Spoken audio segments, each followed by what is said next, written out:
lady.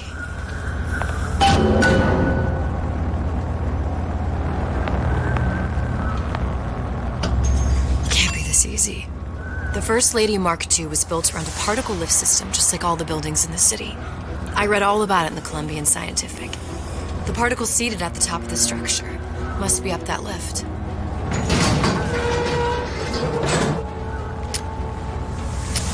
Perfect. Seems like a lot of technology just to float an airship.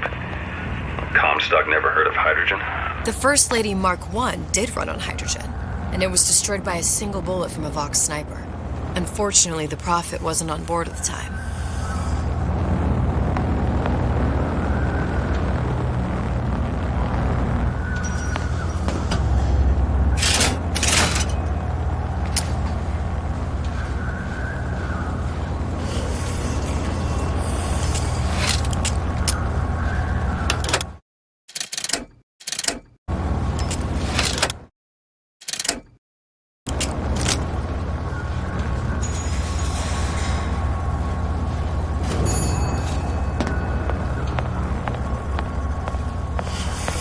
If I take the active particle, then the First Lady is just a 40-ton paperweight. Best to take the spare.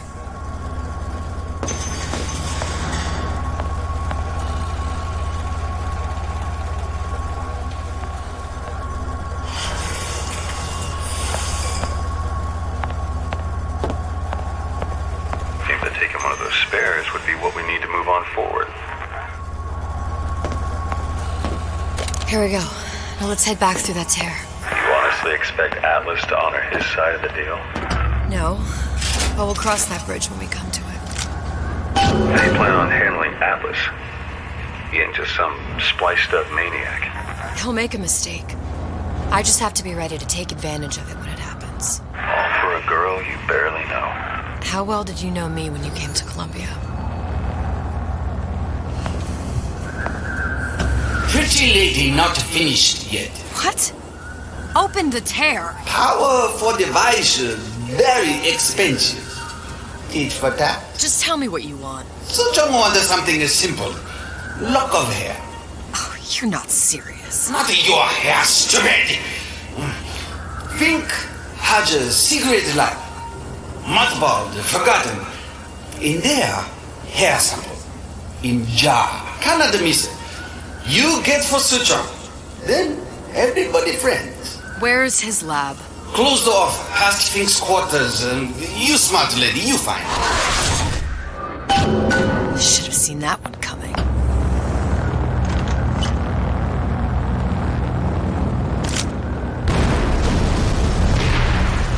Vox Populi. We must have arrived right in the middle of the siege. Press to generate a bullet-snatching shield that places ammo into your gun. That means the other you and I are probably inside the factory. On our way up to the First Lady. And what happens if we run into ourselves? We won't, How do you know that? because we didn't.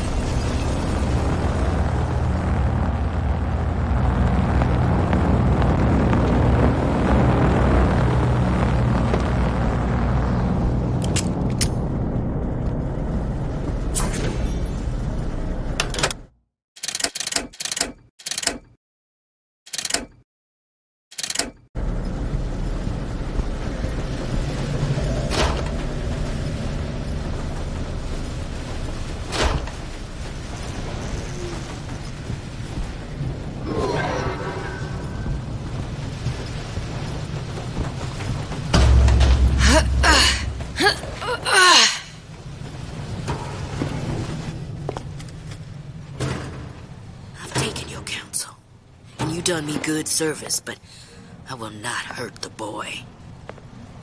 I will see Fink and Comstock burn, but I will not hold the son to account for the deeds of his father. You've misunderstood us. We neither asked you to harm the child. Nor did we promise that yours would be the hand that would set Comstock's world afire. A famous man once said, And a famous man shall say, I may reach the mountaintop. but I fear I shall never visit the valley below. But you mean I won't live to see the No. It's up to you what matters more. Your part in the play? Or the play itself. Someone is coming. She'll arrive, a girl. She must leave. A woman. And what makes the difference between a girl and a woman? Blood. Your part in the play. Or the play itself. Turn her into a killer?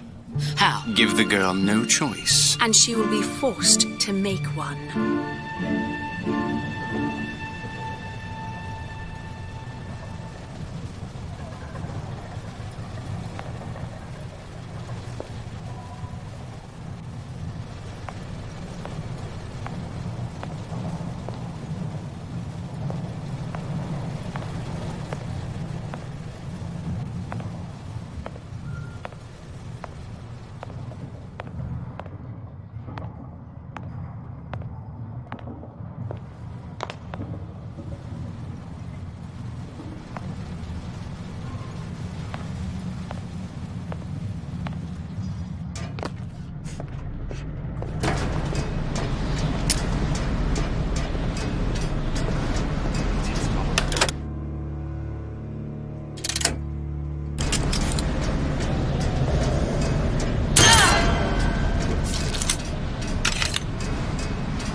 Shut down!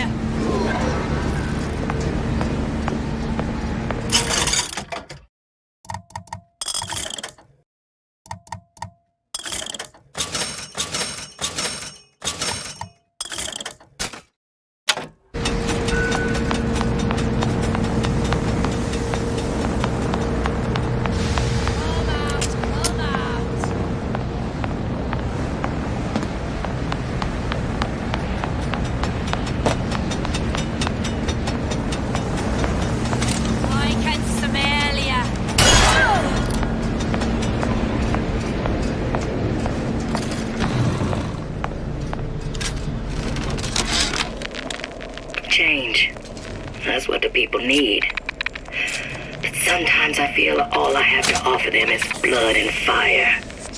The things they done to me, I can't forget them.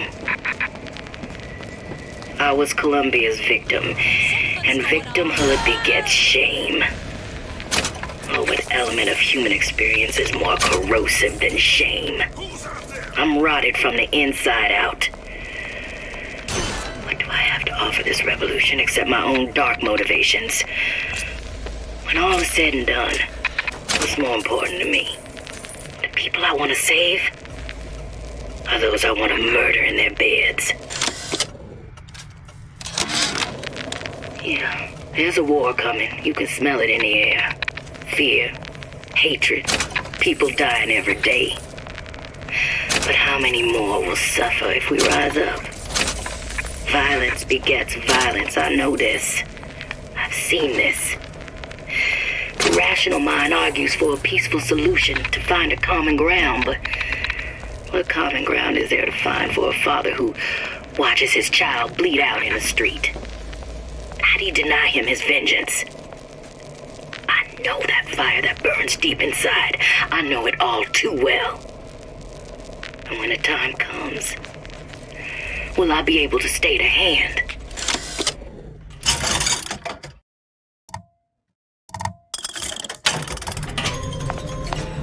A carnival of trips at your disposal!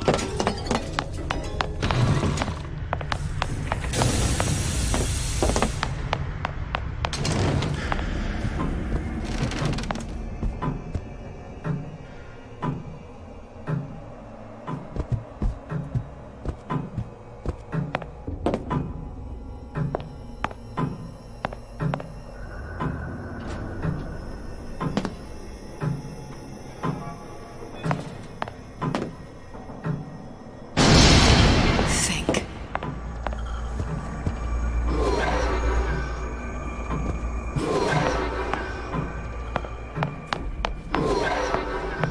That's not gonna work. Better take a closer look at that clock.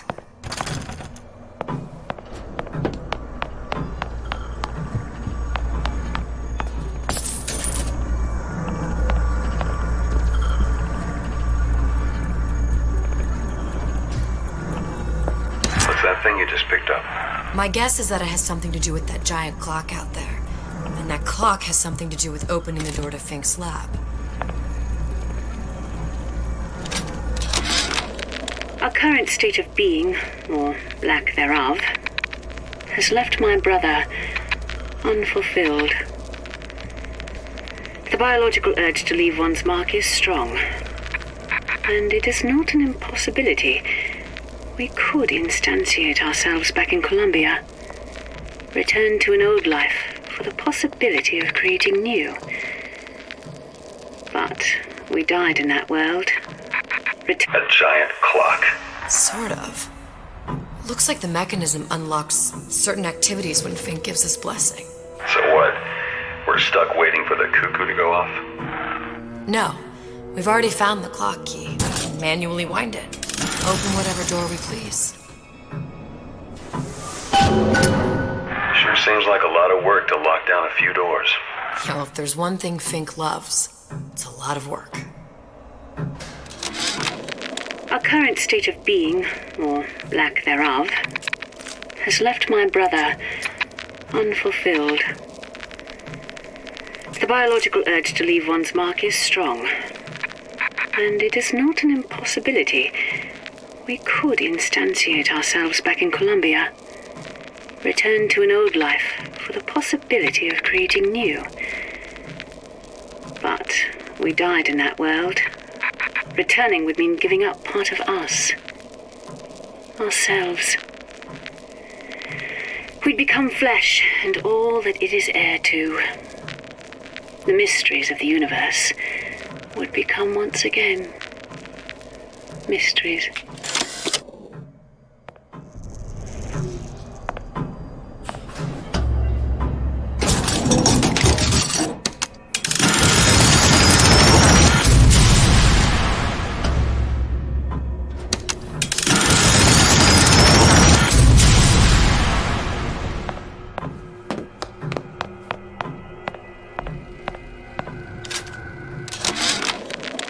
Sea slugs. Goddamn sea slugs. Could that Oriental have come up with a more inconvenient fuel for his plasmids? If there is a God, and I've seen more evidence to the contrary than in support, you'd think he'd have put Adam into the belly of a nice little seagull or crow. The cost of all these underwater expeditions are murdering my margins.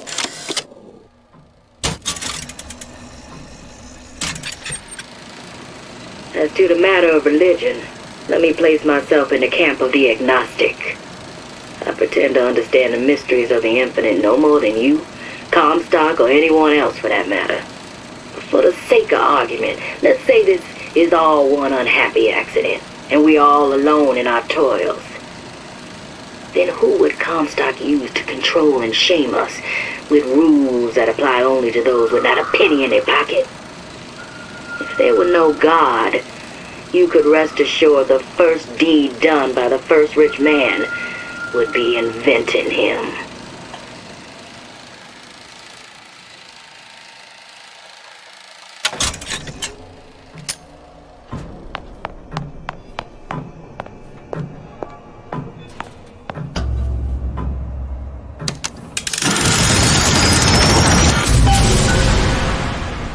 Good. How to get that idiot his lock of hair.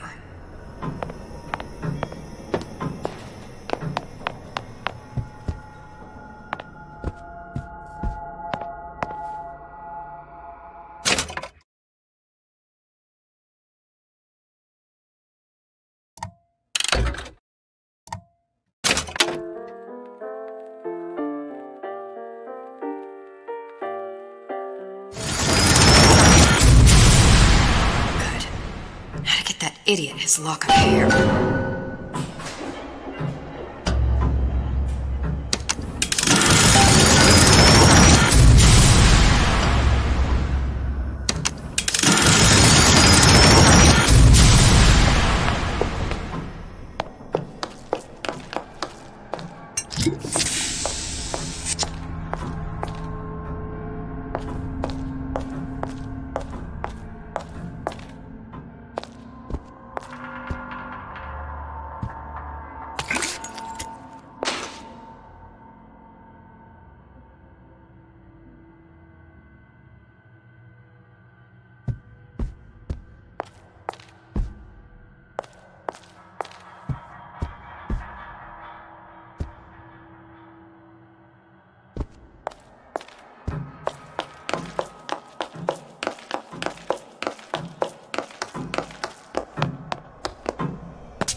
Listen, I got you your gun. I'm here for my own.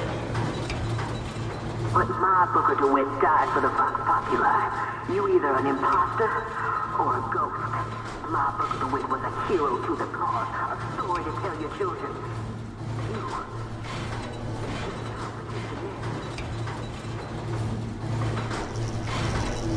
Look, are you there? I miss you.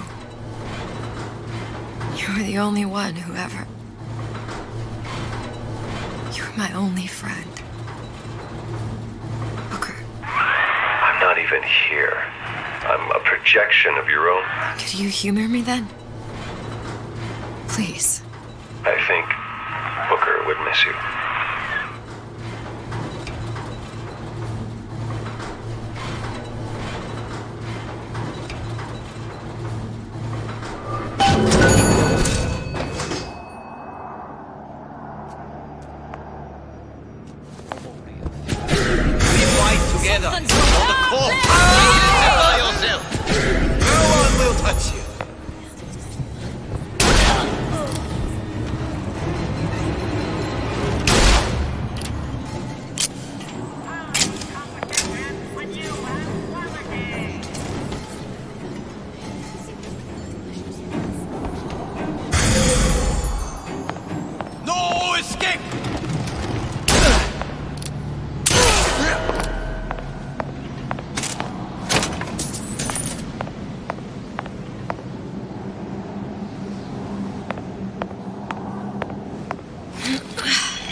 back. You'll die screaming. Show yourself. Kill her! Where are you? Death to oppressors! I'll find that piggy! Kill her!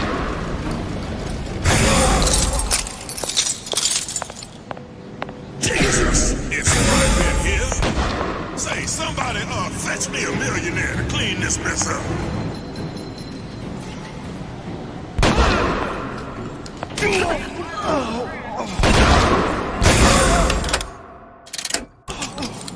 Who's there?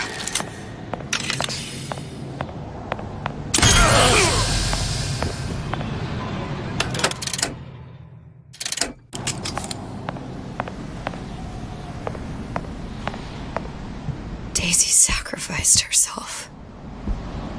Set me up to kill her, to turn me into what?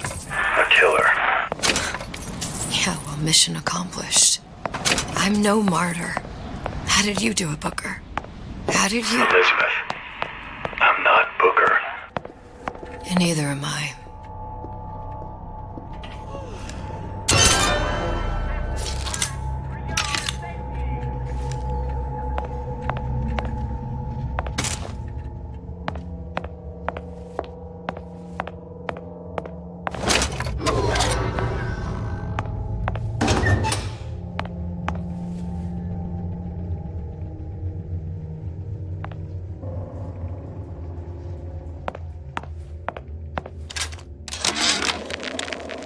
Now, I know there's been some concern about the nature of the work we do here at Fink Manufacturing. Why, some say they're uncomfortable with the purported harm and suffering our research brings. But friends, let me pose a simple question. Is there anything you would not do to guarantee the health and safety of your loved ones? My interest is the future health of your children. An ounce of prevention is worth a pound of cure.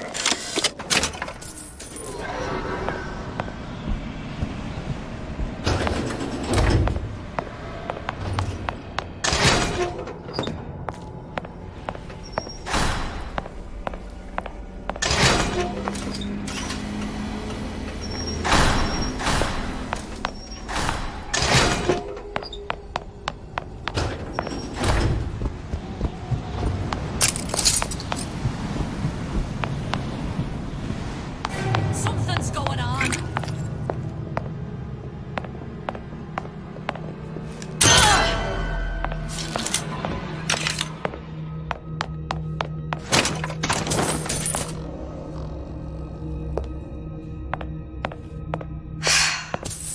Hair sample in a haystack.